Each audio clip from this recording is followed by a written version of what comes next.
ৰাজ্যত টংগত উঠিছে লোকসভা নিৰ্বাচনৰ প্ৰচাৰ ডিব্ৰুগড় সমষ্টিত সাংসদ সৰ্বানন্দ সোণোৱালে অব্যাহত ৰাখিছে জোৰদাৰ প্ৰচাৰ বৃহস্পতিবাৰে কাকপথাৰত দুখনকৈ নিৰ্বাচনী সভাত অংশগ্ৰহণ সৰ্বানন্দ সোণোৱালৰ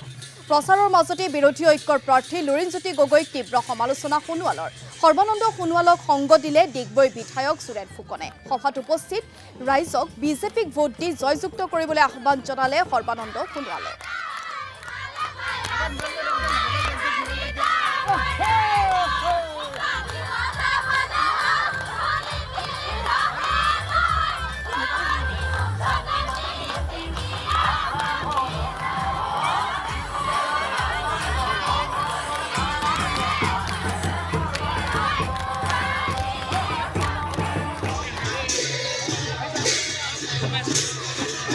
অত্যন্ত সৎ আৰু নিষ্ঠাৱান তেখেতসকলে কঠোৰ পৰিশ্ৰমী গতিকে এইখন সমাজে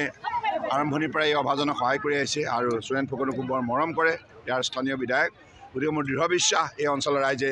ভাৰতীয় জনতা পাৰ্টিক নিশ্চিতভাৱে এই নিৰ্বাচনত আন্তৰিকতা সহযোগিতা আগবঢ়াব